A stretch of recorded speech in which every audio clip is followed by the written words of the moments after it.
പിതാവിൻ്റെയും പുത്രൻ്റെയും പരിശുദ്ധാത്മാവിൻ്റെയും നാമത്തിൽ ആമേൻ. എൻ്റെ പ്രിയപ്പെട്ടവരെ, ഓഗസ്റ്റ് 23 ശനിയാഴ്ച നമുക്ക് പ്രാർത്ഥിക്കാം. അമ്മേ പരിശുദ്ധമ്മേ, അമ്മേ പരിശുദ്ധമ്മേ, ദൈവമാതാവേ, കൃപാസനത്തിലൂടെ ഞങ്ങൾക്കും ഞങ്ങളുടെ ദേശത്തിനും അമ്മ മധ്യസ്ഥം തേടി തന്ന എല്ലാ അനുഗ്രഹങ്ങൾക്കും കൃപകൾക്കും ഞങ്ങളിപ്പോൾ ഹൃദയം നിറഞ്ഞ നന്ദി പറയുന്നു. അമ്മേ പരിശുദ്ധമ്മേ, ദൈവമാതാവേ, 2004 ഡിസംബർ 7 തീയതി ഉച്ചകഴിഞ്ഞ് 2:30 കൃപാസനത്തിൽ സംഭവിച്ച അമ്മയുടെ പ്രത്യക്ഷപ്പെടലിനെ കുറിച്ച് തിരുസഭയ്ക്ക് സമർപ്പിച്ചിരിക്കുന്ന പഠനരേഖകളുടെ മേൽ സഭാത്മകമായ പഠനം ആരംഭിക്കുവാൻ ഞങ്ങൾ പ്രാർത്ഥിക്കുന്നു. അമ്മേ പരിശുദ്ധമ്മേ, ഭൂസ്വർലോകങ്ങളുടെ രാജ്ഞിയായ അങ്ങേയ്ക്ക് ഭൗമസംരക്ഷണത്തിനായി പ്രപഞ്ച പ്രകൃതിയെ തന്നെ തിരുസഭ പ്രതിഷ്ഠിക്കുവാൻ ഈ പ്രത്യക്ഷീകരണം വഴി ഇടയാക്കണമേ. പരിശുദ്ധമ്മേ, ജപമാല മാതാവേ, സകല കൃപാസനം പ്രാർത്ഥനകളോടും ചേർത്ത് ഞങ്ങളിപ്പോൾ പ്രാർത്ഥിക്കുന്ന ഈ കുടുംബത്തിന്റെ പ്രത്യേക നിയോഗം. ഇന്നത്തെ നിയോഗം പറ മക്കളെ.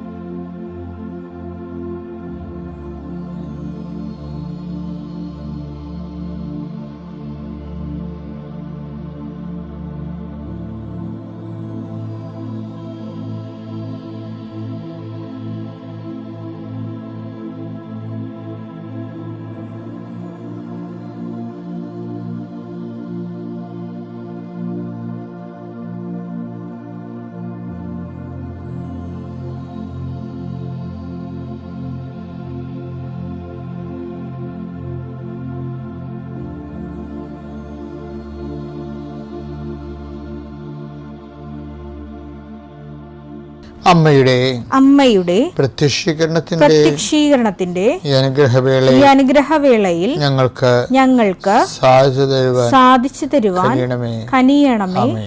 ആമേൻ. വിശ്വാസ പ്രമാണം. സർവശക്തനായ പിതാവും ആകാശത്തിന്റെയും ഭൂമിയുടെയും സൃഷ്ടാവുമായ ദൈവത്തിൽ ഞാൻ വിശ്വസിക്കുന്നു. അവിടുത്തെ ഏകപുത്രനും ഞങ്ങളുടെ കർത്താവുമായ ഈശോമിശിഹായിലും ഞാൻ വിശ്വസിക്കുന്നു. ഈ പുത്രൻ പരിശുദ്ധാത്മാവിനാൽ ഗർഭസ്ഥനായി കന്യകാമറിയത്തിൽ നിന്ന് പിറന്ന് പൊന്തിയോസ് പീലാത്തോസിന്റെ കാലത്ത് പീഡകൾ സഹിച്ച് കുരിശിൽ തറയ്ക്കപ്പെട്ട് മരിച്ച് അടക്കപ്പെട്ട് പാതാളങ്ങളിൽ ഇറങ്ങി മരിച്ചവരുടെ ഇടയിൽ നിന്ന് 3-ാം നാൾ ഉയർത്ത് സ്വർഗത്തിലേക്ക് എഴുന്നള്ളി സർവശക്തിയുള്ള പിതാവായ ദൈവത്തിന്റെ വലതുഭാഗത്തിരിക്കുന്നു. അവിടെ നിന്ന് ജീവിക്കുന്നവരെയും മരിച്ചവരെയും വിധിക്കുവാൻ വരുമെന്നും ഞാൻ വിശ്വസിക്കുന്നു. പരിശുദ്ധാത്മാവിലും ഞാൻ വിശ്വസിക്കുന്നു. വിശുദ്ധ കത്തോലിക്കാ സഭയിലും പുണ്യവാന്മാരുടെ ഐക്യത്തിലും പാപങ്ങളുടെ മോചനത്തിലും ശരീരത്തിന്റെ ഉയർപ്പിലും നിത്യമായ ജീവിതത്തിലും ഞാൻ വിശ്വസിക്കുന്നു. ആമേൻ. സ്വർഗ്ഗസ്ഥനായ ഞങ്ങളുടെ പിതാവേ, അങ്ങയുടെ നാമം പൂജിതമാകണമേ. അങ്ങയുടെ രാജ്യം വരണമേ. അങ്ങയുടെ തിരുമനസ് സ്വർഗത്തിലെ പോലെ ഭൂമിയിലും ആകണമേ. അന്നു വേണ്ടുന്ന ആഹാരം ഇന്ന് ഞങ്ങൾക്ക് തരണമേ. ഞങ്ങളോട് തെറ്റ് ചെയ്യുന്നവരോട് ഞങ്ങൾ ക്ഷമിക്കുന്നത് പോലെ ഞങ്ങളുടെ തെറ്റുകൾ ഞങ്ങളോടും ക്ഷമിക്കണമേ. ഞങ്ങളെ പ്രലോഭനത്തിൽ ഉൾപ്പെടുത്തരുതേ, തിന്മയിൽ ഞങ്ങൾ രക്ഷിക്കണമേ. ആമേൻ. നന്മ നിറഞ്ഞ മറിയമേ, സ്വസ്തി. കർത്താവ് അങ്ങയുടെ കൂടെ സ്ത്രീകളിൽ അങ്ങ് അനുഗ്രഹിക്കപ്പെട്ടവളാകുന്നു. അങ്ങയുടെ ഉദരത്തിൻ ഫലമായി ഈശോ അനുഗ്രഹിക്കപ്പെട്ടവനാകുന്നു. പരിശുദ്ധ മറിയമേ, തമ്പുരാന്റെ അമ്മേ, പാപികളായ ഞങ്ങൾക്ക് വേണ്ടി ഇപ്പോഴും ഞങ്ങളുടെ മരണസമയത്തും തമ്പുരാനോട് അപേക്ഷിക്കണമേ. ആമേൻ.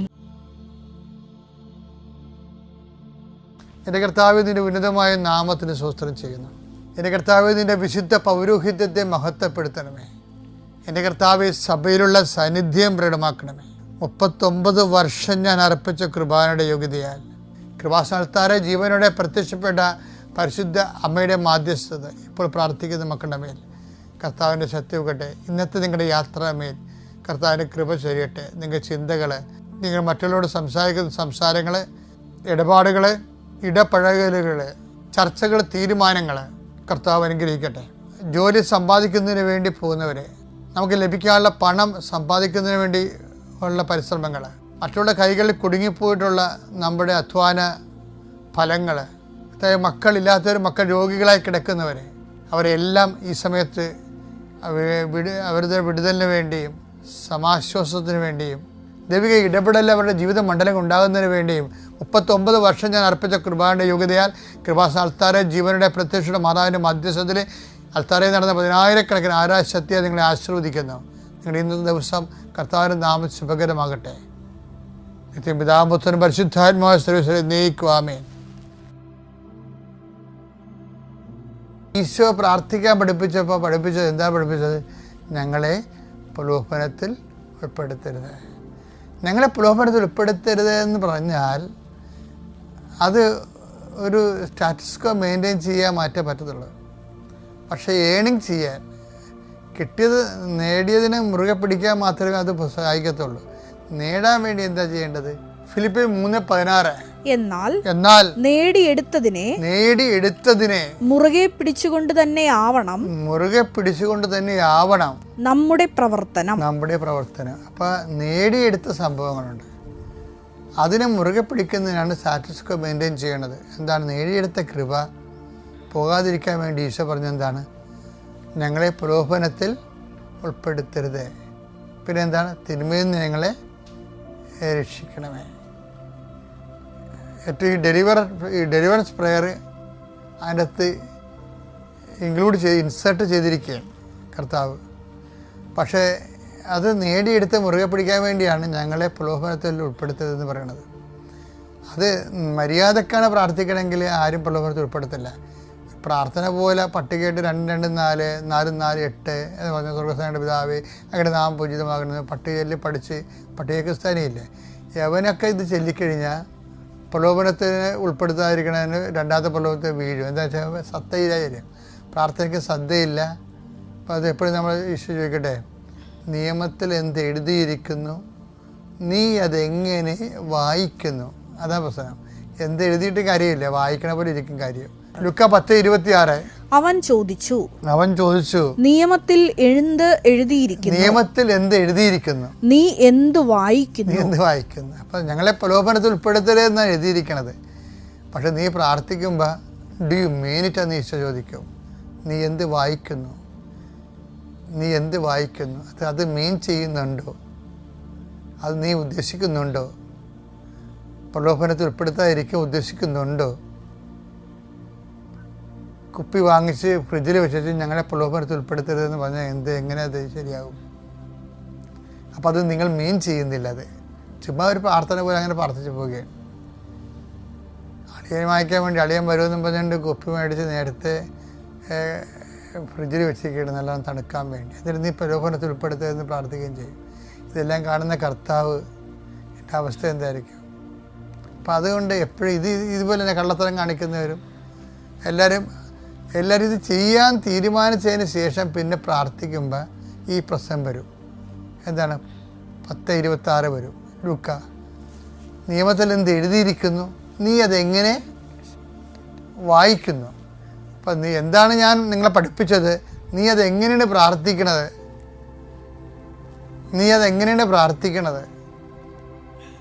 ചില ആൾക്കാർ സ്ഥലം വിൽക്കാൻ നേരത്ത് അവർ വന്നിട്ടും പറയും, അച്ഛാ ഞങ്ങൾ സ്ഥലം വിൽക്കാനൊക്കെ വാങ്ങാൻ പോകുമ്പോഴൊക്കെ ഈ സെക്കൻഡ് മണി എന്തിന് പ്രമാണത്തിൽ കൊള്ളിക്കാത്ത കാശ് വരും. അപ്പോൾ ഞങ്ങൾ പറയും അതൊന്നും ഞങ്ങൾക്ക് വേണ്ട, ഞങ്ങൾക്ക് ആവശ്യമില്ലെന്ന് പറയും.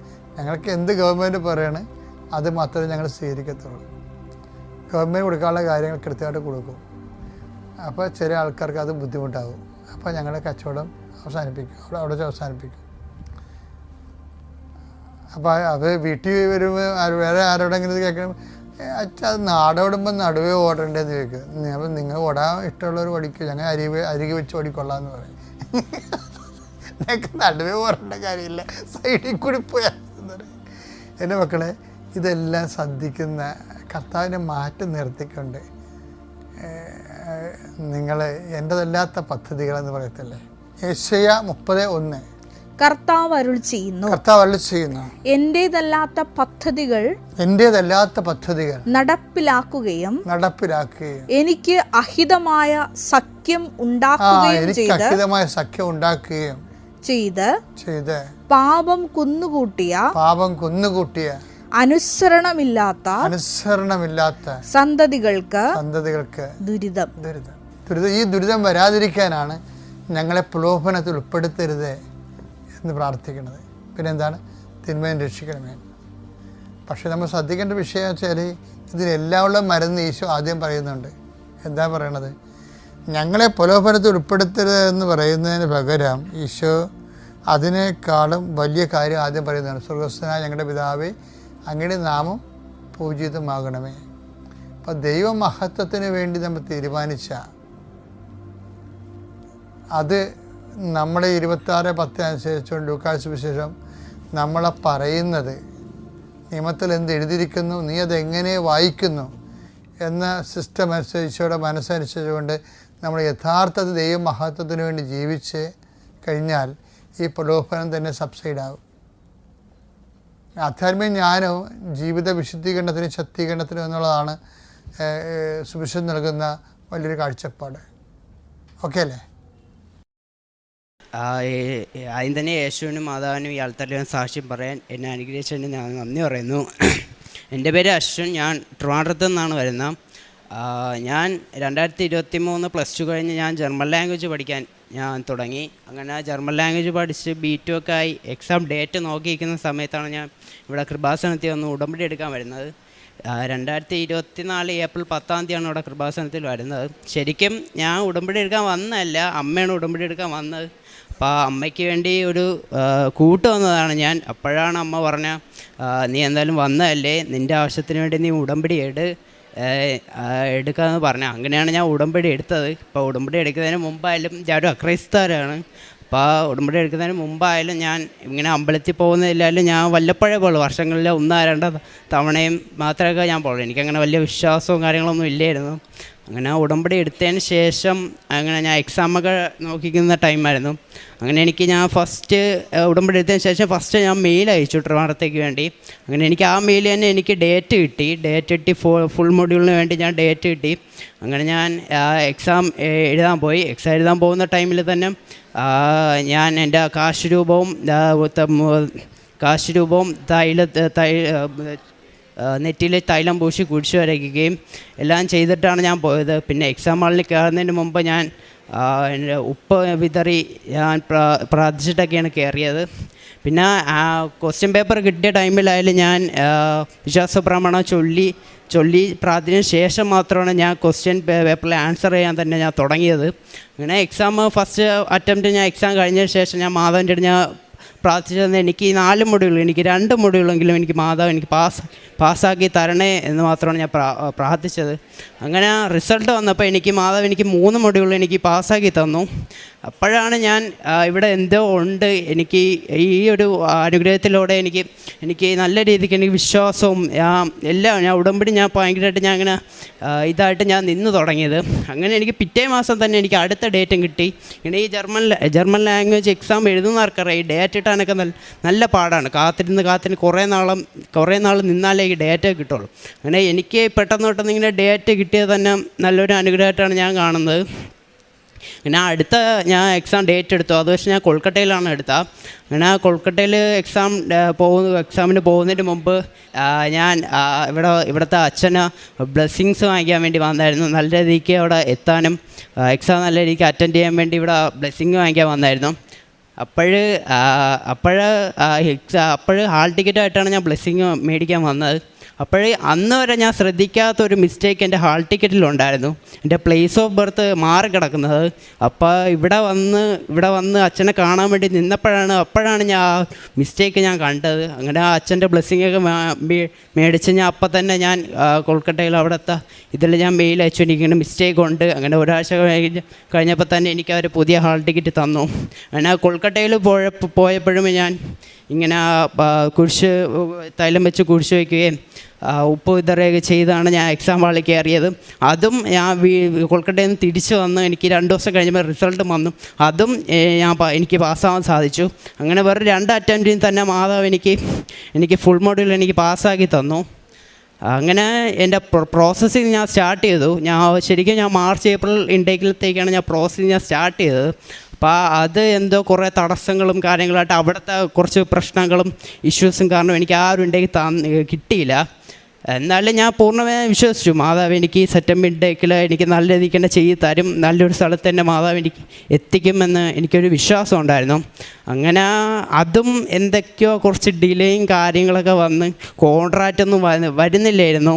അങ്ങനെ ഞാൻ ഇങ്ങനെ ഡേറ്റ് ഇട്ട് പ്രാർത്ഥിക്കുന്നതൊക്കെ ഞാൻ സാക്ഷ്യത്തിൽ ഇങ്ങനെ കേട്ടിട്ടുണ്ട്. അങ്ങനെ ഞാൻ ക്യാൻഡിൽ ലൈറ്റ് പ്രയറും ഇങ്ങനെ ഡേറ്റൊക്കെ ഇട്ട് ഞാൻ മാതാവിനോട് ഞാൻ പ്രാർത്ഥിച്ചായിരുന്നു. എനിക്ക് ജൂലൈ 2 ആകുമ്പോൾ എനിക്ക് എൻ്റെ കോൺട്രാക്റ്റ് കിട്ടണേന്ന്. അങ്ങനെ ജൂലൈ 2 രാത്രിയിലത്തെ പ്രാർത്ഥനയ്ക്ക് ശേഷം കഴിഞ്ഞിട്ടും എനിക്ക് ഇതുവരെ അവിടെ നിന്നൊരു മെയിലോ കോൺട്രാക്റ്റോ ഡോക്യുമെൻറ്റ്സോ ഒന്നും വന്നില്ല. അങ്ങനെ ഞാൻ നല്ല വിഷമത്തിലും ഇതിലൊക്കെ നിൽക്കുകയായിരുന്നു.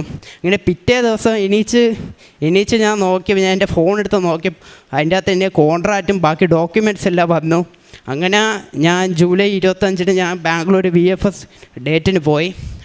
ഇങ്ങനെ VFSന് പോയി ഞാൻ മാതാവിനോട് പ്രാർത്ഥിച്ചും ഡോക്യുമെൻറ്റ്സിലെല്ലാം കുരിശും വരച്ചും ഒക്കെയാണ് ഞാൻ VFS ഹാളിലേക്ക് ഞാൻ കയറിയത്. അപ്പോൾ കയറി ഇറങ്ങുന്നത് വരെ ഞാൻ വിശ്വാസപ്രവണ ചൊല്ലി തന്നെയാണ് ഞാൻ അതിൻ്റെ അകത്ത് ഇരുന്നതും. പെട്ടെന്ന് എന്നെ എല്ലാം ചെയ്ത് തരണേ, എല്ലാം നല്ല രീതിക്ക് ചെയ്ത് തരണേ എന്നും പറഞ്ഞാണ് ഞാൻ പ്രാർത്ഥിച്ച് ഞാൻ കയറിയത്. പിന്നെ എനിക്ക് മുമ്പ് VFS അറ്റൻഡ് ചെയ്തവർക്ക് 3 ആഴ്ചയൊക്കെ ആയപ്പോൾ തന്നെ വിസ വന്നു. പക്ഷേ എനിക്ക് 3 ആഴ്ചയായിട്ട് എനിക്ക് വിസയൊന്നും വന്നില്ല. അങ്ങനെ അതിൽ പക്ഷേ അമ്മയാണ് ഡേറ്റിട്ട് പ്രാർത്ഥിച്ചത്. ഇങ്ങനെ ഓഗസ്റ്റ് 18 എനിക്ക് ഡിസ്പാച്ച്ഡ് മെയിൽ വരണമെന്നും പിന്നെ ഓഗസ്റ്റ് 21 എനിക്ക് വിസ അടിച്ച പാസ്പോർട്ട് എൻ്റെ കൈ കിട്ടണമെന്ന് പറഞ്ഞ് അമ്മയാണ് ഡേറ്റിട്ട് പ്രാർത്ഥിച്ചത്. അങ്ങനെ അതേ കറക്റ്റ് ഡേറ്റ് തന്നെ എനിക്ക് ഓഗസ്റ്റ് 18 എനിക്ക് വിസ ഡിസ്പാച്ച്ഡ് എന്ന് പറഞ്ഞ് മെയിലും വന്നു. ഇന്നലെ എനിക്ക് വിസ വന്ന് ടിക്കറ്റ് എടുക്കുന്നതിന് മുമ്പ് ഞാൻ ഇവിടെ വന്ന് ഞാൻ ഇപ്പോൾ സാക്ഷ്യം പറയാണ്. അപ്പോൾ എനിക്ക് സെപ്റ്റംബർ 1 തൊട്ട് എനിക്ക് ക്ലാസ് തുടങ്ങും. ഞാൻ അടുത്ത ആഴ്ച ഞാൻ ജർമ്മനിക്ക് പോവുകയാണ്. പിന്നെ എനിക്ക് ആദ്യം ഉടമ്പടി എടുത്ത ടൈമിലൊക്കെ എനിക്ക് എന്ത് ചെയ്യണോ അങ്ങനെയൊന്നും എനിക്ക് അറിഞ്ഞൂടായിരുന്നു. ഫസ്റ്റ് സ്റ്റാൻഡ് കിട്ടിയതിന് ശേഷമാണ് ഞാൻ പൂർണ്ണമായിട്ട് ഞാൻ വിശ്വസ്തമായിട്ട് ഞാൻ എല്ലാ കാര്യങ്ങളും ഞാൻ ചെയ്തത്. ഫസ്റ്റ് ഇവിടെ നിന്ന് കിട്ടിയ എനിക്ക് പത്രം ആയാലും ഞാൻ 1 മാസമൊക്കെ വെച്ചിട്ടൊക്കെയാണ് ഞാൻ ഫസ്റ്റിൽ കിട്ടിയ പത്രം ഞാൻ കൊടുത്തത്. പിന്നെ ഞാൻ പുതുക്കിയ 3-4 പുതുക്കലിലും ഞാൻ 2 ദിവസത്തിനുള്ളിൽ തന്നെ ഞാൻ പത്രങ്ങളെല്ലാം കൊടുത്തു തീർക്കുമായിരുന്നു. പിന്നെ ഹോസ്പിറ്റലിലായാലും വഴികളിലായാലും ഇങ്ങനെ ഫുഡൊക്കെ ഞാനും അമ്മയും തന്നെ പോയി കൊടുക്കുമായിരുന്നു. പിന്നെ ഡിസേബിലിറ്റീസ് ഉള്ള ആൾക്കാർ താമസിക്കുന്ന കാരുണ്യത്തിൽ ചെന്ന് അവിടെ അവർക്ക് വേണ്ട സഹായവും പിന്നെ അവർക്ക് വേണ്ട ഫുഡ് ഐറ്റംസ് എല്ലാം വാങ്ങി കൊടുത്തു. ഞാൻ പിന്നെ എല്ലാ ദിവസവും ഞാൻ ചൊവ്വാഴ്ച അച്ഛൻ്റെ ധ്യാനം കേൾക്കുമായിരുന്നു. എല്ലാ ദിവസവും സാക്ഷ്യങ്ങൾ കേൾക്കുമായിരുന്നു. രാവിലെയുള്ള ഡെയിലി ബ്രെഡ് എല്ലാം കേക്ക് ചെയ്യുമായിരുന്നു. അപ്പോൾ ഇത്രയും ചെയ്തെന്ന മാതാവിനും ഈശോനും 1000 നന്ദി പറഞ്ഞുകൊണ്ട് എനിക്ക് അങ്ങോട്ടുള്ള ലൈഫിലും ഞാൻ പോകുന്ന ഒരു തടസ്സവും ഇല്ലാതെ എൻ്റെ അങ്ങോട്ടുള്ള ലൈഫിലും മാതാവ് കൂടെ കാണുമെന്ന് ഞാൻ പൂർണ്ണമായി ഞാൻ വിശ്വസിക്കുന്നു. എൻ്റെ പേര് പ്രിയ. ഞാൻ എൻ്റെ ആവശ്യത്തിന് എൻ്റെ ഹസ്ബൻഡിൻ്റെ ആവശ്യത്തിന് വേണ്ടിയിട്ടാണ് ഇവിടെ വന്നത്. പക്ഷേ എനിക്കതിപ്പോൾ പറയാൻ പറ്റത്തില്ല. അത് വലിയൊരു അനുഗ്രഹമാണ്. ഹസ്ബൻഡ് കൂടെ ഇല്ലാത്തതുകൊണ്ട് എനിക്ക് പറയാൻ പറ്റില്ല, പുറത്താണ്. പിന്നെ അന്ന് എനിക്ക് വേണ്ടി എടുക്കാൻ വന്നെങ്കിലും ഇവിടെ 18 വയസ്സ് പൂർത്തിയായ വിദ്യാർത്ഥികൾക്ക് എടുക്കാൻ പറ്റും എന്നിവിടെ കണ്ടതുകൊണ്ടാണ് ഞാൻ മോനെ ഉടമ്പടി എടുക്കാൻ പറഞ്ഞ് അവനും എടുത്തത്. എനിക്ക് 3 മക്കളാണ്, 3 ആൺകുട്ടികളാണ്. പക്ഷേ ഈ 3 മക്കളും എന്നോടൊപ്പം നിന്ന് തന്നെ ഞാൻ പ്രാർത്ഥനയിൽ ഈ 3 മക്കളും എന്നോടൊപ്പം നിന്ന് രാവിലെയും വൈകുന്നേരവും കൂടെ ഇരുന്ന് പ്രാർത്ഥിക്കും. ഇതുവരെ ഒരു മുടക്കവും വന്നിട്ടില്ല. രാവിലെയുള്ള പ്രാർത്ഥനയായിരുന്നാലും വൈകുന്നേരമുള്ള പ്രാർത്ഥനയായാലും നമ്മൾ പ്രാർത്ഥിക്കാറുണ്ട്. പിന്നെ ഞാൻ 13 വയസ്സിൽ പീരിയഡ്സ് ആയ എനിക്ക് അന്ന് മുതൽ എന്നെ അതികഠിനമായ വയറുവേദന അത് കണ്ടു നിൽക്കുന്നവർക്ക് പോലും സഹിക്കാൻ പറ്റില്ല. എല്ലാ മരുന്നുകളും അലോപ്പതി, ആയുർവേദം, ഹോമിയോ എല്ലാം പരീക്ഷിച്ചതാണ്. 2 മാസം 3 മാസം വരെ ആ മരുന്നിൽ ചെറിയൊരു ശമനം കിട്ടും. പിന്നെ ആ മരുന്നൊന്നും ഏക്കത്തില്ലായിരുന്നു. പിന്നെ മൂന്ന് മക്കളെയും പ്രസവിച്ചതിന് ശേഷം അതിനൊരു കുറവും വന്നിട്ടില്ല. മക്കളൊക്കെ എൻ്റെ അവസ്ഥ കാണുമ്പോൾ മക്കൾ ചുറ്റും ഇരുന്ന് കരച്ചിലായിരുന്നു. ഈ 1 വർഷം കഴിഞ്ഞു നമ്മളിപ്പോൾ ഉടമ്പടി എടുത്തിട്ട്. ഉടമ്പടി എടുത്തതിന് ശേഷം പൂർണ്ണമായും മാറിയെന്ന് ഞാൻ പറഞ്ഞില്ല, പക്ഷേ ആ കഠിനമായ വേദനയിൽ നിന്ന് എനിക്ക് ഒരുപാട് ശമനം കിട്ടിയിട്ടുണ്ട്. പിന്നെ നടുവേദന അതെനിക്ക് മാറി. കുനിഞ്ഞു നിന്ന് തൂക്കുന്ന കാര്യമൊക്കെ വലിയ ബുദ്ധിമുട്ടായിരുന്നു, അതൊക്കെ മാറി. പിന്നെ മോൻ്റെ സാക്ഷിയെല്ലാം അവൻ പറഞ്ഞു. അമ്മയ്ക്കും തിരുക്കുമാരനും നമ്മളെ ഈ അൾത്താരയിൽ നിൽക്കാൻ അനുവദിച്ചതിന് കോടാനുകോടി നന്ദി പറയുന്നു. പിന്നെ എൻ്റെ രണ്ടാമത്തെ മോൻ്റെതുണ്ട്, അത് അവനെയും കൊണ്ടുവന്ന് ഞാൻ സാക്ഷ്യം പറയുന്നതായിരിക്കും. അതും അവനില്ലാത്തതുകൊണ്ട് പറയാൻ സാധിക്കത്തില്ല. അത് അച്ഛനെയും മോനെയും കൊണ്ടുവന്ന് ഞാനിവിടെ വീണ്ടും വന്ന് സാക്ഷ്യം പറയും. ഇനിയും തുടർന്നുമുള്ള ഈ ഉടമ്പടിയിൽ തന്നെ ജീവിക്കാനാണ് ഞാൻ ആഗ്രഹിക്കുന്നത്. മോൻ പറഞ്ഞല്ലോ അക്രൈസ്തവരാണ്. ഇതിന് മുന്നേ തന്നെ എനിക്ക് ഞാൻ സ്കൂളിൽ പഠിക്കുന്ന സമയത്തെ വീട്ടിനടുത്ത് ഒരു കുരിശടിയുണ്ട്. അവിടെ പോയി ഞാൻ ജപമാല ചൊല്ലാനും പ്രാർത്ഥിക്കാനും ഒക്കെ ഞാൻ പഠിച്ചിട്ടുണ്ട്. അതുകൊണ്ട് ജപമാല ഞാൻ ഇതുവരെ മുടക്കിയിട്ടില്ല. ഉടമ്പടി എടുത്തതിന് ശേഷം ഒരു ദിവസം പോലും ഞാൻ ജപമാല മുടക്കിയിട്ടില്ല, പ്രാർത്ഥനയും മുടക്കിയിട്ടില്ല. ഒരുപാട് നന്ദി. അമ്മയ്ക്കും തിരുകുമാരനും കോടാനുകോടി നന്ദി പറയുന്നു.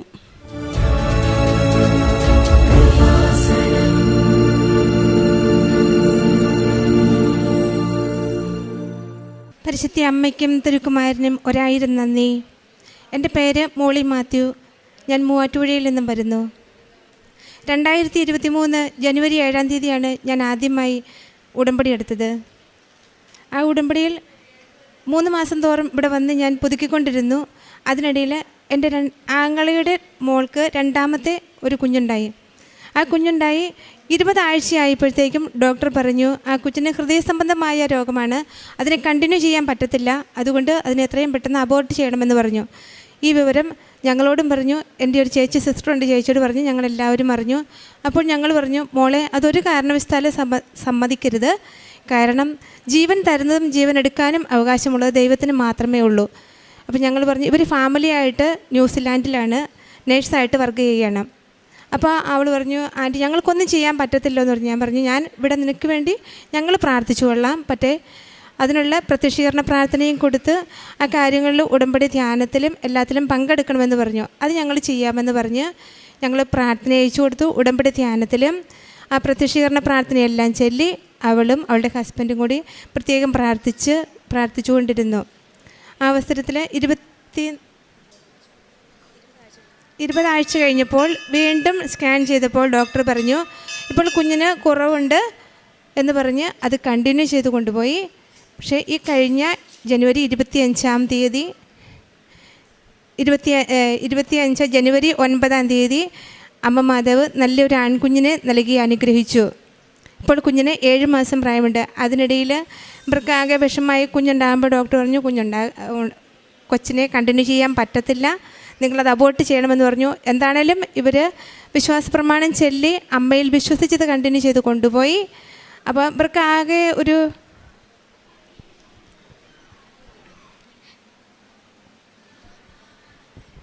ഈശോയ്ക്കും മാതാവിനും 1000 നന്ദി. എൻ്റെ പേര് സൗമ്യ. ഞാൻ ന്യൂസിലാൻഡിൽ രജിസ്റ്റേർഡ് നഴ്സായിട്ട് വർക്ക് ചെയ്യുവാണ്. എൻ്റെ രണ്ടാമത്തെ മോന് വേണ്ടിയിട്ടാണ് ഞാൻ സാക്ഷ്യം പറയുന്നത്. ഇവന് 8 to 9 വീക്കോളപ്പോഴാണ് ഫസ്റ്റ് സ്കാൻ ചെയ്തത്. അപ്പോൾ ഇവൻ്റെ ഹാർട്ട് ബീറ്റ് ഭയങ്കര കൂടുതലായിരുന്നു.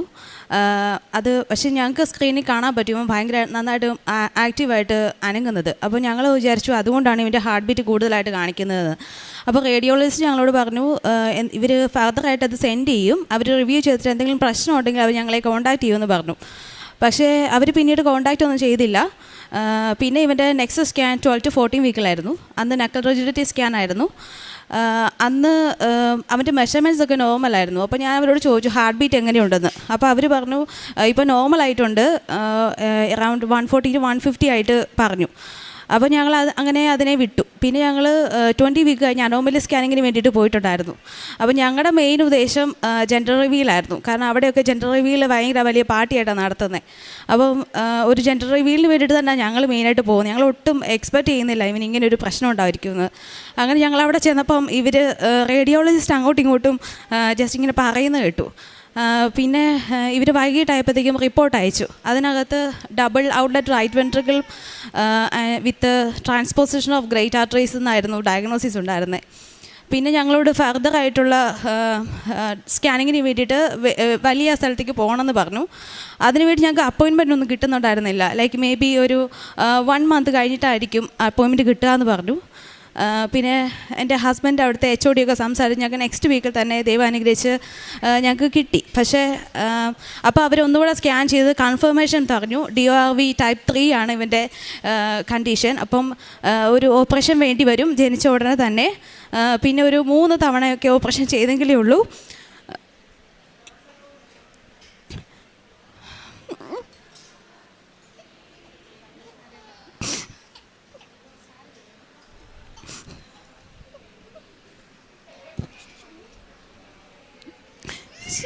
ശരിയാവത്തുള്ളൂ എന്ന് പറഞ്ഞു. ഞങ്ങൾ ഒത്തിരി പേർക്ക് റിപ്പോർട്ട് അയച്ചു കൊടുത്തു, നാട്ടിലെ ഡോക്ടേഴ്സിനൊക്കെ.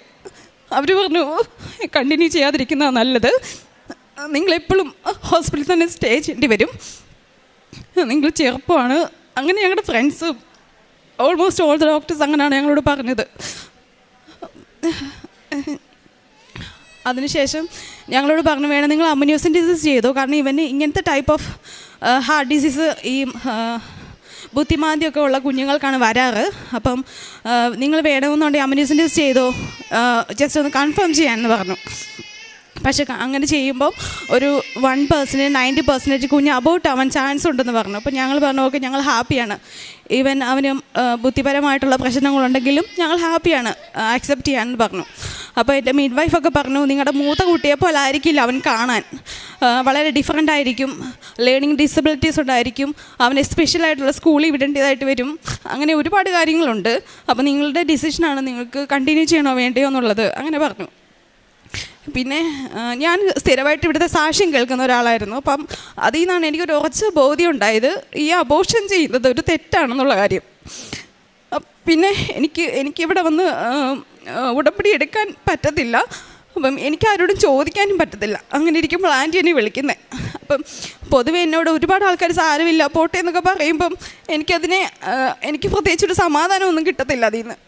ഞാൻ വിശുദ്ധ കുർബാനയിൽ പോയി നിന്ന് ഒരുപാട് കരഞ്ഞിട്ടുണ്ട്, അപ്പം മാത്രമാണ് ഒരു ആശ്വാസം കിട്ടുന്നത്. പിന്നെ ആൻറ്റി എനിക്ക് വേണ്ടി ഉടമ്പടി എടുത്തു. പിന്നെ ഒരു 24th വീക്ക് കഴിഞ്ഞപ്പോഴത്തേക്കും എനിക്ക് വയറിൽ ഭയങ്കരമായിട്ടും വേദന ആയി തുടങ്ങി. ഞാനത് അവിടെ കൺസൾട്ട് ചെയ്തപ്പോൾ അവർ പറഞ്ഞു വേദനയ്ക്ക് ജസ്റ്റ് പാരസിറ്റമോൾ കഴിക്ക്, വേറെ ഒന്നും ചെയ്യാനില്ല എന്ന് പറഞ്ഞു. പക്ഷേ എനിക്ക് ഒരു തരത്തിൽ വേദന കുറയുന്നില്ല, രാത്രിയാകുമ്പോൾ എനിക്ക് കിടക്കാൻ പോലും പറ്റാത്ത അവസ്ഥയായി. അങ്ങനെ എൻ്റെ മമ്മി വന്നപ്പോഴത്തേക്കും ആൻറ്റി ഉടമ്പടി തൈലം കൊടുത്തു വിട്ടിട്ടുണ്ടായിരുന്നു. അത് വിശ്വാസപ്രമാണമൊക്കെ ചൊല്ലി വയറിൽ അപ്ലൈ ചെയ്തൊരു 4 ദിവസം കഴിയുമ്പോഴത്തേക്കും എൻ്റെ വേദന മാറി വയറിലെ. പിന്നെ ഒരു 3rd sem വീക്കൊക്കെ ആയപ്പോഴത്തേക്കും ഞങ്ങൾ വീണ്ടും റിപ്പീറ്റ് സ്കാനിങ് ഉണ്ടായിരുന്നു. അതായത് എനിക്ക് എലക്റ്റീവ് CS ആയിരുന്നു. അതിന് മുന്നേ ആയിട്ട് അവരൊന്നുകൂടെ സ്കാൻ ചെയ്തു. അപ്പോഴത്തേക്കും അവർ പറഞ്ഞു ജസ്റ്റ് TGA മാത്രമേ ഉള്ളൂ, അതായത് ട്രാൻസ്പോസിഷൻ ഓഫ് ഗ്രേറ്റ് ആർട്ടറീസ് മാത്രമേ ഉള്ളൂ കുഞ്ഞിനിപ്പോൾ. അപ്പോൾ ഒരു സർജറി മതി, അതുകൊണ്ട് അവൻ റിക്കവർ ആവും, അവൻ ഓക്കെ ആവുമെന്ന് പറഞ്ഞു. അപ്പം പിന്നെ അവർ നേരത്തെ എന്നോട് പറഞ്ഞിട്ടുണ്ടായിരുന്നു ഇങ്ങനൊരു പ്രശ്നം ഉള്ളതുകൊണ്ട് കുഞ്ഞിൻ്റെ ഗ്രോത്തൊക്കെ ഓക്കെ ആവുമോ എന്ന് അറിയത്തില്ല, അവൻ ചിലപ്പോൾ എന്തെങ്കിലുമൊക്കെ ഗ്രോത്തിന് പ്രശ്നം വരുമെന്ന് പറഞ്ഞിട്ടുണ്ടായിരുന്നു. പക്ഷേ അവൻ്റെ ഗ്രോത്ത് എല്ലാം കറക്റ്റായിട്ട് നന്നായിട്ട് പോകുന്നുണ്ടായിരുന്നു. ജനിച്ചപ്പോൾ അവന് 2.9 kg വെയിറ്റ് ഉണ്ടായിരുന്നു. ജനിച്ച് 2 ദിവസം കഴിഞ്ഞ് അപ്പോൾ തന്നെ എന്നോട് CS-ന് ഞാൻ കയറ്റിയപ്പം എൻ്റെ അടുത്തൊരു പീഡിയാട്രിഷ്യൻ വന്നിട്ട് ചോദിച്ചു എന്തെങ്കിലും കൺസേൺ ഉണ്ടോ എന്ന് ചോദിച്ചപ്പോൾ ഞങ്ങൾ ഓൾറെഡി തൈലമൊക്കെ ആയിട്ടാണ് പോയത്, ഓപ്പറേഷൻ തിയേറ്ററിൽ പോയത്. തൈലം എടുത്തിട്ടുണ്ടായിരുന്നു, പിന്നെ ഇവിടുത്തെ കാശുരൂപം എടുത്തിട്ടുണ്ടായിരുന്നു. അപ്പോൾ തന്നെ ഡോക്ടറോട് പറഞ്ഞു ഒന്ന് അപ്ലൈ ചെയ്യുമോ കൊച്ചിൻ്റെ തലയിൽ, പിന്നെ കാലയിൽ ആ കാശുരൂപം അവൻ്റെ അപ്പോൾ തന്നെ ഡോക്ടർ പറഞ്ഞു ചെയ്യാമെന്ന് പറഞ്ഞ് അങ്ങനെ കെട്ടിയിട്ടുണ്ടായിരുന്നു. പിന്നെ ഇവൻ്റെ സർജറിക്ക് മുന്നേ ആയിട്ട് ഇവൻ്റെ ഓക്സിജൻ സാച്ചുറേഷൻ ഭയങ്കര കുറവായി. അപ്പം ഇവർ പറഞ്ഞു നമുക്ക് ഹാർട്ടിലൊരു നോർമലായിട്ടുള്ളൊരു ഹോളുണ്ട്, അത് നമുക്ക് വലുതാക്കണം, എന്നാൽ മാത്രമേ ഉള്ളൂ സർജറി ചെയ്യുന്നിടം വരെ ഇവൻ്റെ ഓക്സിജൻ സാച്ചുറേഷൻ നോർമലായിട്ട് വെക്കാൻ പറ്റത്തുള്ളൂ എന്ന് പറഞ്ഞു. അങ്ങനെ അവരത് ചെയ്തുകൊണ്ടിരുന്നപ്പോൾ റെസ്പിറേറ്ററി അറസ്റ്റിൽ പോയി. പിന്നെ അതിൽ നിന്നൊക്കെ റിക്കവറായി വന്നു. പിന്നെ ഓപ്പറേഷൻ്റെ സമയത്താണെങ്കിലും യാതൊരു കോംപ്ലിക്കേഷൻസും ഉണ്ടായിരുന്നില്ല, എല്ലാം നന്നായിട്ട് പോയി. പിന്നെ 2 ദിവസം കഴിയുമ്പോഴത്തേക്ക് ഇവനെ എസ്റ്റിബേറ്റ് വെൻറ്റിലേറ്ററിലായിരുന്നു. അവനെ ആ വെൻറ്റിലേറ്ററിൽ നിന്ന് മാറ്റാൻ പറ്റുന്നുണ്ടായിരുന്നില്ല. മീൻസ് അവന് കുഴപ്പമൊന്നുമില്ല, പക്ഷേ അവൻ്റെ റൈറ്റ് ലോവർ സൈഡിലുള്ള ലങ്ങിലോട്ട് എയർ എൻട്രി ഉണ്ടായിരുന്നില്ല. അങ്ങനെ ചെറിയ ചെറിയ പ്രശ്നങ്ങൾ പറഞ്ഞിട്ട് ഇവനെ വെൻറ്റിലേറ്ററിൽ നിന്ന് മാറ്റാൻ പറ്റുന്നില്ല. അങ്ങനെ പിന്നെ ആൻറ്റി ഇവിടെ വന്ന് വീണ്ടും ഉടമ്പടി പുതുക്കി അന്ന് ഇവനെ വെൻറ്റിലേറ്ററിൽ നിന്ന് മാറ്റി. പിന്നെ അവൻ്റെ ബാക്കി ഗ്രോത്തും കാര്യങ്ങളൊക്കെ ഓക്കെയാണ്. അവന് മെഡിസിൻ ഒന്നുമില്ല, എക്കോയൊക്കെ നോർമലാണ്. ഇപ്പം അവന് ഇനി 1 year ആയിട്ട് എക്കോ എടുത്താൽ മതി എന്നാണ് പറഞ്ഞേക്കുന്നത്. ശരിക്കും മാതാവിനും അതായിരുന്നു നന്ദി. ഈ ഉടമ്പടി എടുത്തതിന് ശേഷം എനിക്ക് കാരുണ്യ പ്രവർത്തികൾ ചെയ്യുവാൻ സാധിക്കുന്നുണ്ട്. അതുപോലെ ദിവ്യബലിയിൽ ദിവസവും പോയി പങ്കെടുക്കുവാൻ സാധിക്കുന്നുണ്ട്. ഒരു ദിവസം പോയില്ലെങ്കിൽ ശരിക്കും അതിൻ്റെ ഒരു മാനസികമായിട്ടൊരു വിഷമമായിരിക്കും. പിന്നെ 2 അല്ലെങ്കിൽ മാക്സിമം 3 ആഴ്ചയെങ്കിലും കൂടുമ്പോൾ കുമ്പസാരിക്കാൻ പറ്റുന്നുണ്ട്. പിന്നെ ഉടമ്പടി പത്രം കൊണ്ട്, കൃപാസന പത്രം കൊണ്ട് ആളുകളുടെ ഇടയിൽ കൊണ്ട് വിതരണം ചെയ്യാൻ പറ്റുന്നുണ്ട്. അമ്മയ്ക്ക് പേര് ഷീജ എന്നാണ്. ഇതെൻ്റെ ഭർത്താവാണ്. ഞങ്ങൾ തൊടുപുഴ കരിമണ്ണൂർ ഇടവകയിൽ നിന്ന് വരുന്നു. ഇവിടെ ആദ്യമായിട്ട് ഉടമ്പടി എടുക്കാൻ വന്നത് 2022 ജൂൺ മാസത്തിലാണ്. എനിക്ക് ആദ്യമായിട്ട് ഉടമ്പടി എടുക്കാൻ വന്നതിൻ്റെ കാരണം എൻ്റെ ശരീരം മൊത്തം നീരും വേദനയായിരുന്നു. പല ഹോസ്പിറ്റലുകളിലും പോയിട്ടും ഒന്നും മരുന്ന് മേടിച്ചിട്ട് ടെസ്റ്റുകളെല്ലാം നെഗറ്റീവായിരുന്നു. ഒരിക്കലും വേദന മാറുന്നില്ല. അങ്ങനെയാണ് ഞാൻ ഇവിടെ വന്ന് ഉടമ്പടി എടുത്തത്. ഉടമ്പടി എടുത്ത് ഞാൻ വീട്ടിൽ ചെന്നു. ഇവിടുന്ന് പോയി. എൻ്റെ ഭർത്താവ് 25 വർഷത്തിൽ മുകളിലായിട്ട് മദ്യപാനി ആയിരുന്നു. വീട്ടിൽ ചെന്നതിൽ പിന്നെ ഒരിക്കലും ഇത്ര നാളായിട്ടും മദ്യപിച്ചിട്ടില്ല. ശരീരവേദന കുറച്ച് ഒരു 6 മാസമൊക്കെ ആയപ്പോഴത്തേക്കും കുറഞ്ഞ് എനിക്കിപ്പോൾ 95% വേദന കുറഞ്ഞു. 100% വേദന ഉണ്ടായിരുന്ന എനിക്കിപ്പോൾ 95% വേദന കുറഞ്ഞു. 5% സാധാരണ നോർമലി ഉള്ള വേദന മാത്രമേ ഇപ്പോൾ ഉള്ളൂ. പിന്നെ ഞാൻ ഉടമ്പടിയിൽ വയ്ക്കാത്ത കാര്യം എന്ന് പറഞ്ഞാൽ, ഉടമ്പടി വയ്ക്കാത്ത കാര്യമാണ് എനിക്ക് ഒരാഴ്ചയ്ക്കുള്ള മാതാവ് അത്ഭുതമായിട്ട് നടത്തി തന്നത്.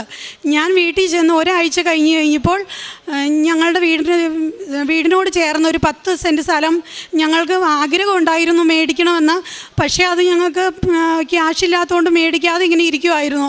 ഉടമ്പടി എടുത്ത് ചെന്ന് ഒരാഴ്ച കഴിഞ്ഞപ്പോൾ തന്നെ ആ സ്ഥലത്ത് അവർ കുറ്റി നിറച്ചായിരുന്നു വീട് വെക്കാൻ വേണ്ടി. അത് വിൽപ്പന നടക്കില്ലായിരുന്നു ഞങ്ങളുടെ വീടിൻ്റെ പുറകിലായതുകൊണ്ട്.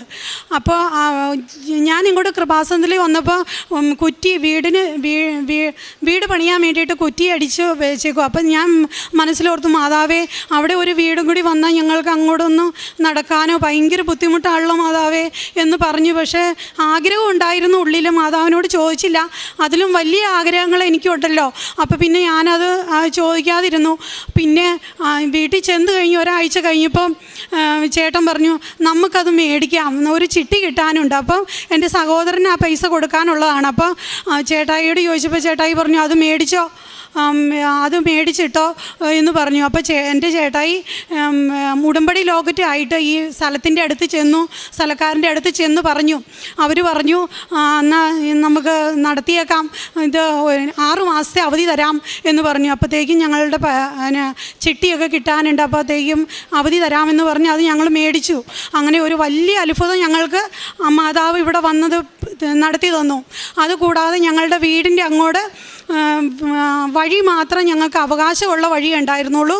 ആ സ്ഥലത്തിന് ഒരിക്കലും ഞങ്ങൾക്ക് സ്വന്തമായിട്ട് അവർ തരില്ല എന്ന് ബെല്ലം പിടിച്ച് മുറുക്കെ പിടിച്ച് വാശിയും വഴക്കും ഒക്കെ ആയിരുന്നു ഞങ്ങളോട്. അത് സ്വന്തമായിട്ട് ഞങ്ങൾക്ക് തരില്ല, പൈസ കൊടുത്ത് മേടിച്ചാലും തരില്ല എന്ന് പറഞ്ഞ് ഞങ്ങളോട് ബലം പിടിച്ച് വഴക്കൊക്കെ കൂടി ഉള്ളവരായിരുന്നു. ഉടമ്പടിയിൽ ഞാൻ 3 മാസം കഴിഞ്ഞപ്പോൾ ഇവിടെ വന്ന് ഉടമ്പടി പുതുക്കി 1 വർഷം കഴിഞ്ഞു. 1 വർഷം കഴിഞ്ഞ് പിന്നെ ഞാൻ മാതാവിനോട് പറഞ്ഞു, എൻ്റെ അമ്മയെ ഞങ്ങൾക്ക് വഴി വേണം, അമ്മ തന്നെ ഞങ്ങൾക്ക് മേടിച്ച് എന്നെ ഉടമ്പടിയിൽ അമ്മയാണ് ഞങ്ങൾക്ക് എന്നെ ഇവിടെ കൊണ്ടുവന്ന് എത്തിച്ചത്, ഞങ്ങൾക്ക് ഈ കാര്യങ്ങളൊക്കെ നടത്തി തന്നത് അമ്മയാണ്, അമ്മ തന്നെ ഞങ്ങൾക്കത് മേടിച്ച് തന്നെ എന്ന് പറഞ്ഞ് ഞാൻ വാശി പിടിച്ച് അമ്മയോട് പറഞ്ഞു. അമ്മ എനിക്ക് നടത്തി തന്നെ അമ്മയെന്ന് പറഞ്ഞ് എഴുതി വെച്ചിട്ട് പോയി. അത്ഭുതമായിട്ട് ഞങ്ങൾക്ക് ആ വഴി ഒരു ബലം പിടിച്ച് നടന്ന ഞങ്ങൾക്കത് വാങ്ങാനായിട്ട് സാധിച്ചു. ഇത്രയും വലിയ അനുഗ്രഹങ്ങൾ ഞങ്ങൾക്ക് തന്നു. പിന്നെ ഞാനിവിടെ കഴിഞ്ഞ ജൂലൈയിൽ ഞാൻ പ്രാർത്ഥിക്കാനായിട്ട് രാവിലെ എണീറ്റപ്പോൾ എൻ്റെ ചെവിയിൽ ആരോ 8 എന്ന് പറയുക.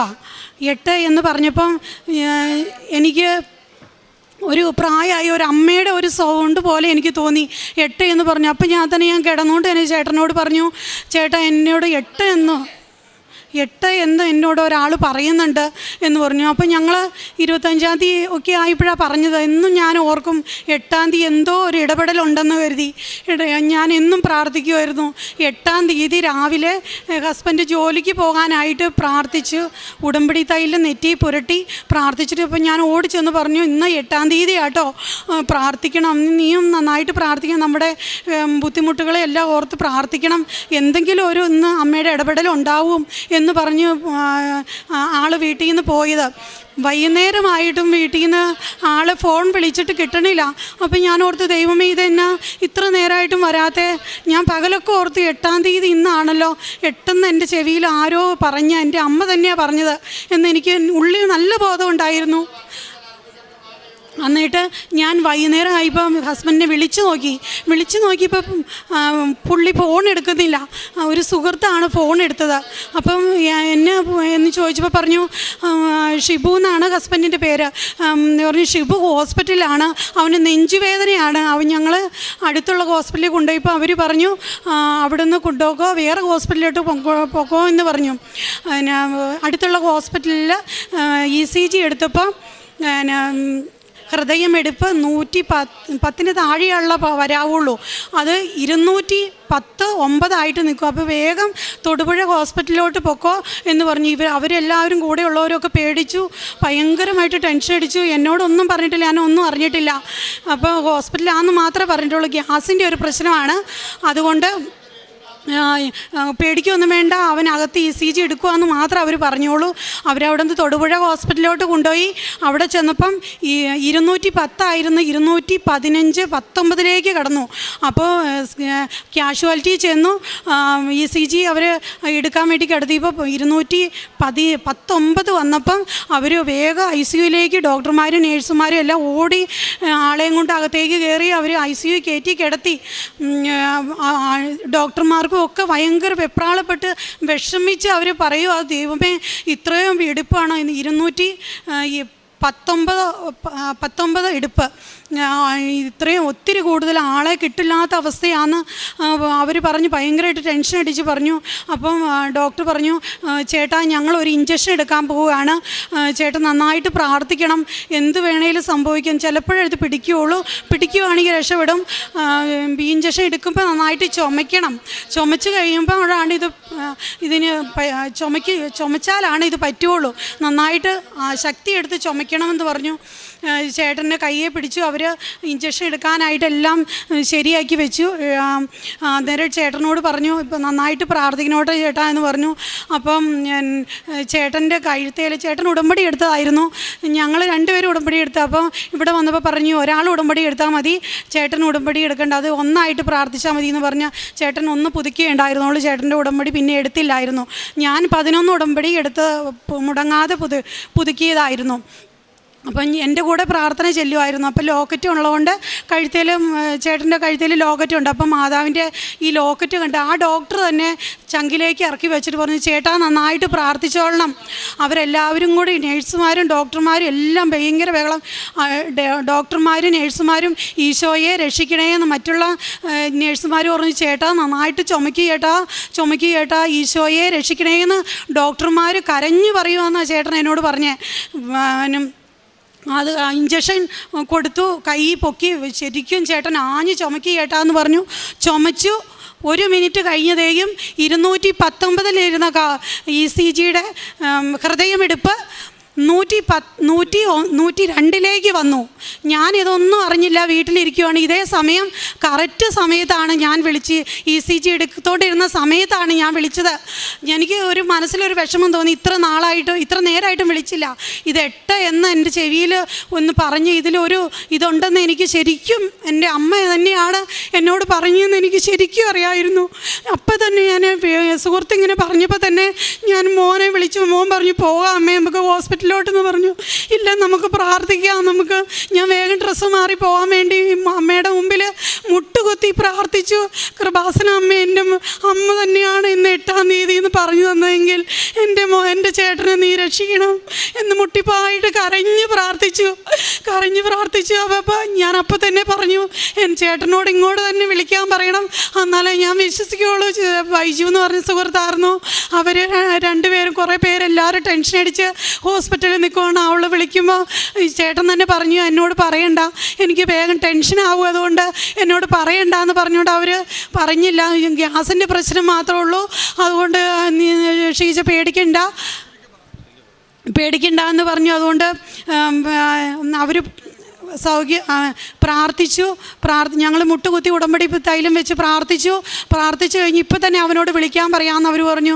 ഭയങ്കര സീരിയസ് ICU കിടന്ന ആളെ വിളിക്കാമെന്നായിരുന്നു അവർ പറഞ്ഞത്.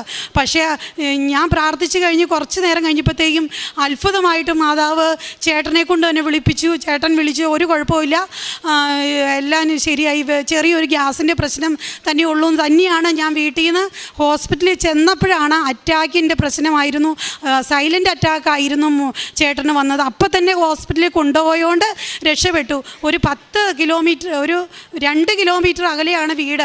അപ്പം കടയിൽ വെച്ച് ഒരു സുഹൃത്ത് അവിടെ നിന്ന് മിണ്ടിക്കൊണ്ട് നിന്നപ്പോഴാണ് നെഞ്ചുവേദന ഉണ്ടായത്. വീട്ടിലോട്ട് വന്നായിരുന്നെങ്കിൽ ഞാൻ ഇനി പോകുള്ള, ഇനി ഇതിനു മുമ്പൊക്കെ വരാറുണ്ട്, എനിക്ക് അതൊന്നും കുഴപ്പമില്ല എന്ന് പറഞ്ഞിരിക്കാറുള്ള ആളാണ്. വീട്ടിൽ വന്നായിരുന്നെങ്കിൽ ഉറപ്പായിട്ടും പോകില്ലായിരുന്നു. അമ്മ മാതാവ് തന്നെയാണ് ആ സുഹൃത്തിനെ കൊണ്ടുവന്ന് മുമ്പിൽ എത്തിച്ചതും ഹോസ്പിറ്റലിൽ കൊണ്ടുപോയതും. തിരുക്കുമാരനും ഇടപെട്ട് ഞങ്ങളെ രക്ഷിച്ചു. എൻ്റെ ചേട്ടന് ജീവൻ തിരിച്ചു തന്നു. ഇത്രയേറെ അനുഗ്രഹങ്ങൾ, ഞങ്ങൾക്ക് ഒത്തിരി അനുഗ്രഹങ്ങൾ, പറയാൻ പാടില്ലാത്ത പോലെ ഒത്തിരി അനുഗ്രഹങ്ങൾ. ഞങ്ങളുടെ കുടുംബത്തെ എപ്പോഴും വഴി നടത്തുന്ന അമ്മയാണ്. അമ്മയും തിരുക്കുമാരനും ഒന്നു ചേർന്നാണ് ഇനി എന്നും ഞങ്ങളുടെ ജീവിതാവസാനം വരെ ഞങ്ങൾ ഈ ഉടമ്പടിയിൽ എന്നും ഉറച്ചു നിൽക്കും. ഞങ്ങളുടെ മക്കളെയും ഞങ്ങളുടെ എല്ലാവരെയും ബന്ധുക്കളെയും എല്ലാവരെയും ഇതോടുകൂടി എൻ്റെ ചേച്ചി ഇവിടെ വന്ന് ഉടമ്പടി എടുക്കാനായിട്ട് സാധിച്ചിട്ടുണ്ട്. ചേച്ചിയുടെ മോള് ഞങ്ങൾ പ്രേക്ഷിത പ്രവർത്തനം എന്ന് പറഞ്ഞ അനാഥശാലയിൽ പോകാറുണ്ട്. അമ്മമാർക്ക് ഭക്ഷണം വാരി കൊടുക്കാറുണ്ട്, അവർക്ക് വേണ്ടി ശുശ്രൂഷ ചെയ്ത് കൊടുക്കാറുണ്ട്. പിന്നെ ഹോസ്പിറ്റലുകളിൽ, ഗവൺമെൻറ് ഹോസ്പിറ്റലിൽ പോയി അവർക്ക് പത്രം കൊടുക്കും. അവർക്ക് വേണ്ട പോലെ ഞങ്ങൾക്ക് അധികമൊന്നുമില്ല, ഉള്ളതിൽ ഉപരി ഞങ്ങൾ മറ്റുള്ളവർക്ക് സഹായിക്കും. പിന്നെ ഞങ്ങളുടെ വീടിൻ്റെ അടുത്തുള്ള അപ്പനും അമ്മയും വീട്ടിൽ മക്കളൊന്നും ചെല്ലാത്തവരുടെ വീട് അടിച്ചു വാരി തുടച്ച് അവർക്ക് പറ്റുന്നത് പോലെ ഞങ്ങൾ അരി സാധനങ്ങളൊക്കെ ഒത്തിരിയൊന്നും കൊടുക്കാനില്ലെങ്കിലും ഉള്ളതുപോലെ ഞങ്ങൾ ഉള്ളത് കഴിച്ച് ഞങ്ങൾ കൊടുക്കും. ഇങ്ങനെയൊക്കെ ഞങ്ങൾ ചെയ്യാറുണ്ട്. കുമ്പസാരിക്കാറുണ്ട്. ആഴ്ചയിൽ ഞങ്ങൾ 2 ആഴ്ച കൂടുമ്പോൾ ഉറപ്പായിട്ടും കുമ്പസാരിക്കാറുണ്ട്. അഖണ്ഡ ജപമാല കൂടാറുണ്ട്. പള്ളിയിൽ എന്നും പോകാറില്ല. ഞായറാഴ്ച ദിവസങ്ങളിൽ എന്നും എല്ലാ ഞായറാഴ്ചയും പോകാറുണ്ട്. ഇട ദിവസങ്ങളിൽ പോകാൻ പറ്റുന്ന ദിവസങ്ങളിൽ മാത്രം പോകും. അങ്ങനെയൊക്കെ ഞങ്ങൾ എപ്പോഴും ഈശോയോട് ചേർന്ന് അമ്മ മാതാവും ഞങ്ങൾ എപ്പോഴും ഈശോയും കൂടി ഞങ്ങളുടെ കുടുംബത്തെ നയിക്കുന്നു. ഞങ്ങളുടെ മക്കളെ അനുഗ്രഹിച്ചു കൊണ്ടിരിക്കുന്നു. എല്ലാവരെയും അനുഗ്രഹിക്കുന്നു. എല്ലാവരും ഈശോയെ അനുഗ്രഹിക്കുന്നതായി പ്രാർത്ഥിക്കണം എന്ന് ഞാൻ അപേക്ഷിക്കുന്നു. അമ്മയ്ക്കും ഈശോയ്ക്കും 100,000 നന്ദി. എനിക്ക് സാക്ഷ്യം പറയാൻ ബുദ്ധിമുട്ടായി. ഇത്ര നാൾ 3 വർഷമായി. പിന്നെ എൻ്റെ ശരീരവേദന പൂർണ്ണമായിട്ട് മാറി. സാക്ഷ്യം പറയാൻ താമസിച്ചതിന് അമ്മയുടെ 100,000 ക്ഷമ ചോദിക്കുന്നു. ഇത്രയൊക്കെ അനുഗ്രഹം തന്ന അമ്മയ്ക്ക് ഒത്തിരി തിരുക്കുമാരനും നന്ദി അർപ്പിക്കുന്നു. അമ്മ മാതാവിന് 1000 നന്ദി. ഞാൻ ആശുപത്രിയിൽ കിടന്നപ്പോൾ ഞാൻ നെഞ്ചിൽ ലോക്കറ്റ് വെച്ച് പ്രാർത്ഥിച്ചു, അമ്മയെ എന്നെ രക്ഷപ്പെടുത്തണമേ, ഞാൻ 2ാമത് വന്ന് ഇവിടെ ഉടമ്പടി പുതുക്കിക്കോളാം എന്ന് അവിടെ വെച്ച് ICUവിൽ വെച്ച് പ്രാർത്ഥിച്ചിരുന്നു. അതിൻ്റെ ഫലമായി എൻ്റെ ജീവൻ രക്ഷപ്പെടുത്തു. ഇത് അമ്മയ്ക്ക് നന്ദി. മദ്യപാനം എനിക്ക് 25 വർഷമായിട്ട് മദ്യപാനമുണ്ടായിരുന്നു. അത് പൂർണ്ണമായിട്ടും 5 വർഷമായിട്ടും നിർത്തി. ടോണി ജോഷി, ഞാൻ കറുകുറ്റിയിൽ നിന്ന് വരുന്നു. ഇതെൻ്റെ അമ്മയാണ്. ഞാൻ ആദ്യമായി ഉടമ്പടി എടുക്കുന്നത് 2024 ജൂൺ 12-ാം തീയതിയാണ്. ഉടമ്പടി എടുക്കുന്നത് എൻ്റെ ജർമ്മൻ എക്സാംസ് പാസ്സാവാനും പുറത്തേക്ക് പോകാനും വേണ്ടിയാണ് ഞാൻ മെയിനായിട്ട് നിയോഗം വെച്ചത്. അത് അമ്മയുടെ മെയിൻ നിർബന്ധം കൊണ്ടാണ് ഞാനിവിടെ വരുന്നത്. അത് കഴിഞ്ഞ് ഇവിടെ വന്ന് ഉടമ്പടി ക്ലാസ് കൂടിയപ്പോഴാണ് ഇത് ഒരു സീരിയസ് വിഷയമാണ്, കുറച്ചും കൂടി നമ്മളിതിനകത്ത് ഇൻവെസ്റ്റ് ചെയ്യണം, നമ്മൾ നമ്മുടെ എഫേർട്ട് ഇടണം എന്ന് എനിക്ക് ഇവിടെ വന്ന് ഉടമ്പടി ക്ലാസ് കൂടിയപ്പോഴാണ് എനിക്ക് മനസ്സിലായത്. അത് കഴിഞ്ഞ് ജൂൺ 18-ാം തീയതി എൻ്റെ ഫസ്റ്റ് B2 എക്സാം 4 മൊഡ്യൂൾ ഞാൻ ഒരുമിച്ച് എഴുതിയായിരുന്നു. എനിക്കതിന് റൈറ്റിംഗ് മൊഡ്യൂൾ ഞാൻ പാസ്സായി.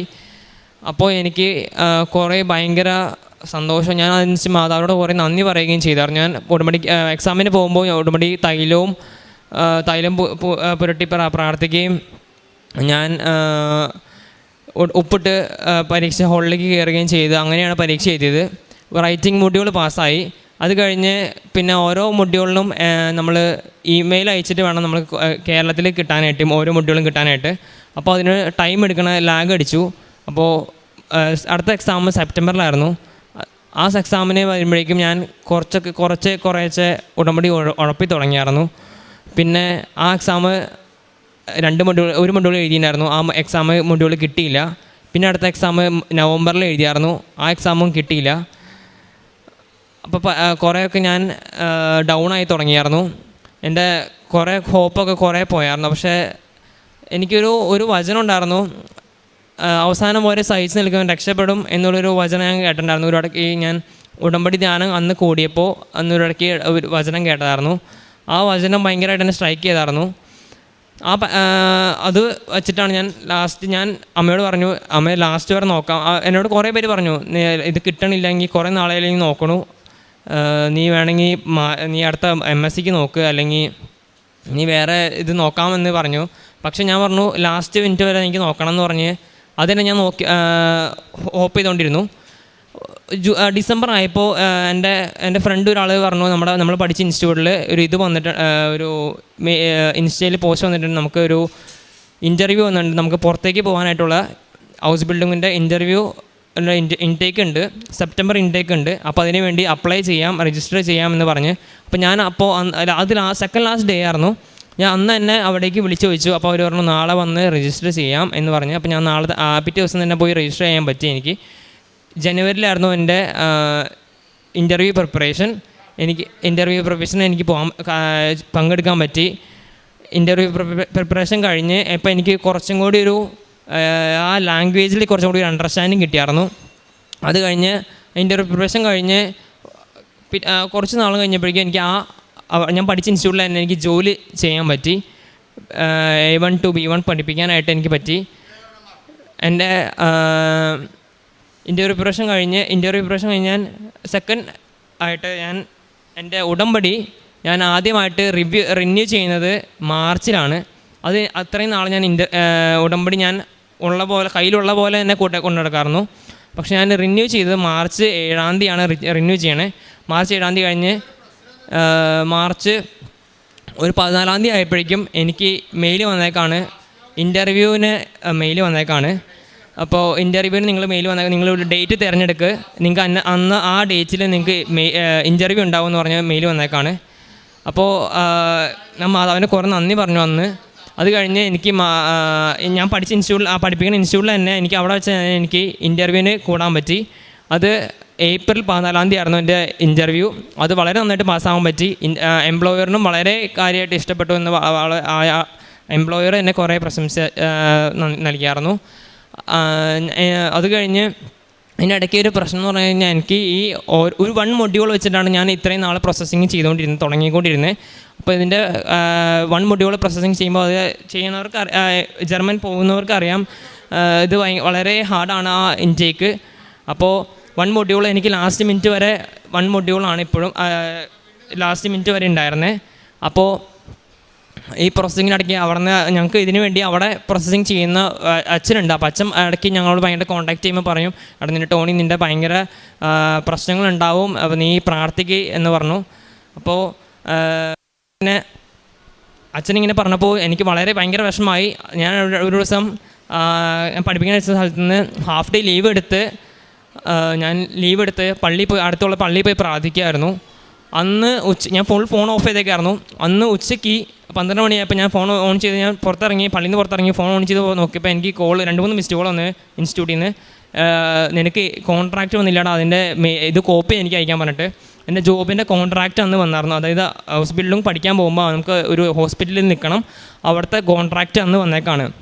അപ്പോൾ അത് സൈനിട്ട് വേഗം അയക്കുമെന്ന് പറഞ്ഞിട്ട് അന്ന് എനിക്ക് കോൺട്രാക്റ്റ് വന്നു. അത് കഴിഞ്ഞ് കുറച്ച് നാൾ കഴിഞ്ഞപ്പോഴേക്കും എനിക്ക് അവിടുത്തെ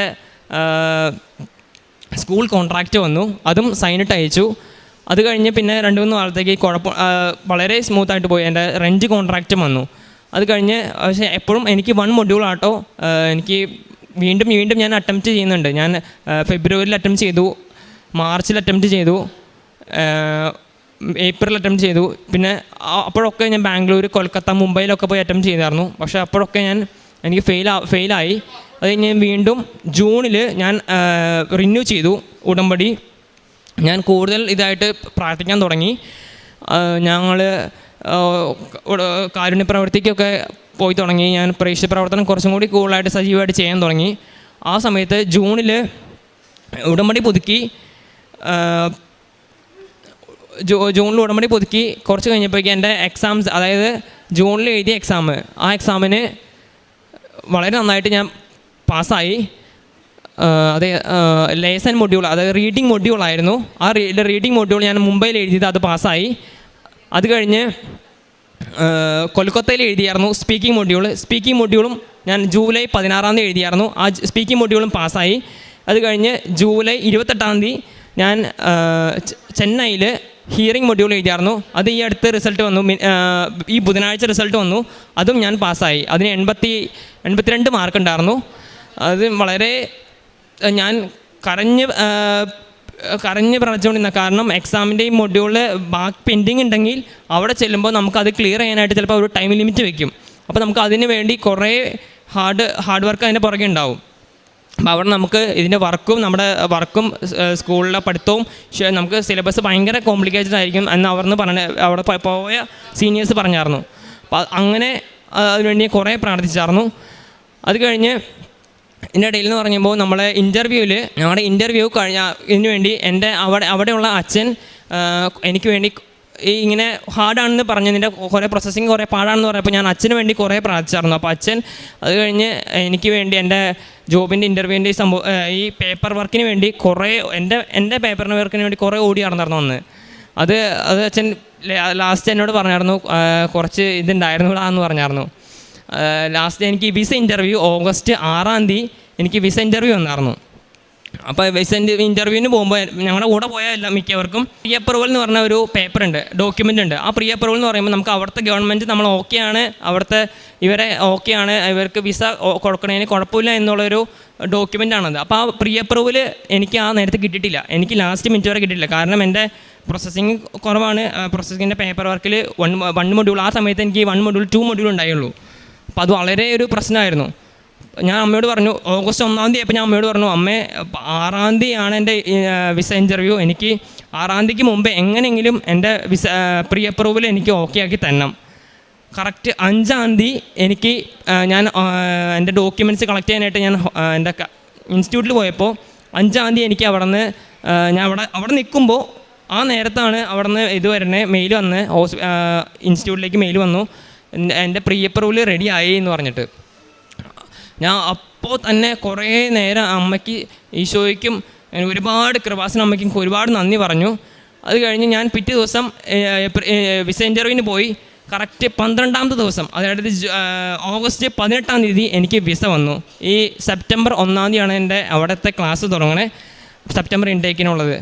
ഈശോയ്ക്കും മാതാവിനും ഞാൻ ഒരുപാട് നന്ദി പറയണു. എനിക്ക് ഇതല്ലാണ്ട് ഒരുപാട് മറ്റനവധി ഇഷ്ടംപോലെ അനുഗ്രഹങ്ങൾ കിട്ടിയിട്ടുണ്ട്. അമ്മയ്ക്കും മാതാവിനും ഈശോയ്ക്കും നന്ദി പറയുന്നു. ഞാൻ ഓരോ പരീക്ഷയ്ക്ക് പോകുമ്പോഴും ഞാൻ ഉപ്പ് എൻ്റെ അവിടെ നമുക്ക് ഹോളിലേക്ക് അങ്ങനെ കൊണ്ടുപോകില്ല, അപ്പോൾ പോക്കലിട്ടുകൊണ്ട് പോകും. എന്നിട്ട് അവിടെ ചെല്ലുമ്പോൾ ഞാൻ ടേബിളിൽ ഉപ്പ് വിതിരിട്ടാണ് ഞാൻ പ്രാർത്ഥിക്കണേ, പരീക്ഷ തുടങ്ങണേ. ഞാൻ പരീക്ഷയ്ക്ക് കയറുന്നതിന് മുമ്പ് ഉടമ്പടി തൈലമുണ്ട്, ആ തൈലം പുരട്ടിയിട്ടാണ് ഞാൻ പരീക്ഷയ്ക്ക് പോവുക. പിന്നെ എൻ്റെ ആ ലോക്കറ്റ് ഞാൻ എൻ്റെ പോക്കറ്റിൽ പിൻ ചെയ്യും. കാരണം അവർ ചിലപ്പോൾ സമ്മതിക്കില്ല, അപ്പോൾ ഉള്ളിലാക്കി പിൻ ചെയ്യും. ഓരോ സ്പീക്കിംഗ് എക്സാം ആണെങ്കിൽ കൈ പിടിച്ചിട്ടാണ് സ്പീക്കിംഗ് എക്സാമിന് പോണേ. എല്ലാ വട്ടവും പരീക്ഷയ്ക്ക് പോകുമ്പോൾ ഞാൻ ഇങ്ങനെ പ്രാർത്ഥിച്ചിട്ടുണ്ടാണ് പോണേ. ലാസ്റ്റ് ആയപ്പോഴേക്കും എനിക്ക് അവിടെ ചെല്ലുമ്പോൾ നമുക്കൊരു നല്ല കോൺഫിഡൻസ് വരും ഈ സ്പീക്കിംഗ് എക്സാമിന് നിൽക്കുമ്പോൾ. കാരണം ഞാൻ ആദ്യമായിട്ടാണ് ഈ കൊൽക്കത്തയിൽ ലാസ്റ്റ് ചെയ്ത എക്സാമിന് എനിക്ക് വളരെ ഒരു നല്ല കോൺഫിഡൻസോടെയാണ് എനിക്ക് പറയാൻ പറ്റിയത്. പിന്നെ കാരുണ്യ പ്രവൃത്തി എന്ന് പറയുമ്പോൾ ഞങ്ങൾ അടുത്തുള്ള 2 പാലിയേറ്റീവ് കെയറിൽ ഞാനും അമ്മയും 2 വട്ടം പോയായിരുന്നു. ഞങ്ങളോട് പറ്റാവുന്ന സഹായം അവിടെ ചെയ്യാമായിരുന്നു. പിന്നെ ഞങ്ങളുടെ അടുത്തുള്ള ഒരു അനാഥാലയത്തിൽ ഞങ്ങൾ ഇടയ്ക്ക് ഡ്രസ്സ് കൊടുക്കുമായിരുന്നു. പിന്നെ ഞങ്ങൾ വേറൊരു അനാഥലയത്തിൽ ഞങ്ങൾ ഒരു നേരത്തെ ഒരു ഭക്ഷണം കൊടുക്കാൻ പോയായിരുന്നു. ജീവിതത്തിൽ വന്ന മാറ്റം എന്ന് പറയുമ്പോൾ ഞാൻ ഒരിടയ്ക്ക് ഞാൻ വളരെ ഡൗണായിട്ട് സ്വഭാവത്തിൽ വളരെ ഡൗണായിട്ട് പോയ ഒരു വ്യക്തിയായിരുന്നു. ഡിഗ്രി ടൈം ആ ടൈം വന്നപ്പോൾ ഞാൻ കുറച്ച് ഡൗൺ ആയിരുന്നു. പ്രാർത്ഥനയിലും ഒക്കെ വളരെ ഡൗൺ ആയിരുന്നു. പിന്നെ ഉടമ്പടി എടുത്ത് തുടങ്ങിയപ്പോൾ നമുക്കൊരു നിർബന്ധമാണത്. കാരണം ഇത് 2 വേ ആണല്ലോ. അപ്പോൾ നമുക്ക് ഒരു നിർബന്ധമാണ് പ്രാർത്ഥന, ദിവസവും പള്ളിയിൽ പോകണം. അപ്പോൾ പിന്നെ കുടുംബ പ്രാർത്ഥന മുടക്കരുത്. കാരണം നമുക്ക് സായന പ്രാർത്ഥന അല്ലെങ്കിൽ 5:30 പ്രാർത്ഥന, പ്രത്യക്ഷീകരണ പ്രാർത്ഥന ചെല്ലണമെങ്കിൽ നമുക്ക് പള്ളി ആ നേരത്തെ എഴുന്നേൽക്കണം. അപ്പോൾ അതിനു വേണ്ടി അപ്പോൾ എല്ലാ ദിവസവും മിക്ക ദിവസവും എനിക്ക് 99% എല്ലാ ദിവസവും പള്ളിയിൽ പോവും. പിന്നെ ഞാൻ സായന പ്രാർത്ഥന ഞാൻ പരമാവധി ചെല്ലും. അങ്ങനെ അപ്പോൾ ഒരു ഓർഡർ എനിക്ക് നല്ലോണം കിട്ടിയായിരുന്നു. പിന്നെ അങ്ങനെയൊക്കെ വരുമ്പോൾ എനിക്ക് പിന്നെ ആഴ്ചയിൽ ഞാൻ സംസാരിക്കും. 2 ആഴ്ച കൂടുമായിരുന്നു. പിന്നെ അതിടയ്ക്ക് ഒരു ആഴ്ചയിലായി. എല്ലാത്തിനും അമ്മയ്ക്കും ഈശോയ്ക്കും നന്ദി പറയും.